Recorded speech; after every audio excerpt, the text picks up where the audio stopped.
చిత్తూరు జిల్లా కుప్పంలోని తిరుపతి గంగమ్మ ఆలయ పునర్నిర్మాణంపై వస్తున్న అపోహలను నమ్మొద్దని ఆలయ చైర్మన్ బీఎంకే రవిచంద్రబాబు కోరారు. కూటమి ప్రభుత్వం 8 కోట్ల రూపాయలతో ఆగమ శాస్త్రం ప్రకారం ఆలయాన్ని పునర్నిర్మిస్తోందని, భక్తుల సౌకర్యాలకు ప్రాధాన్యమిస్తూ రాజకీయాలకు అతీతంగా పనులు కొనసాగుతున్నాయని తెలిపారు.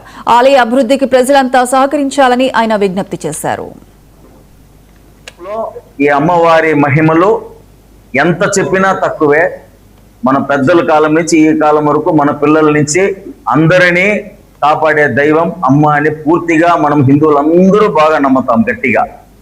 అటువంటి దేవస్థానంని లాస్ట్ గవర్నమెంట్ మేము రాతితో కడతామని చెప్పి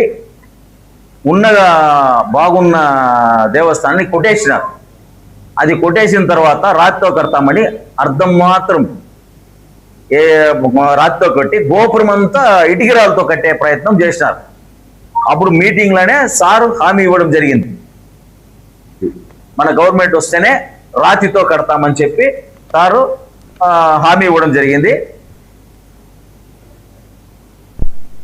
డాక్టర్ బిఆర్ అంబేద్కర్ కోనసీమ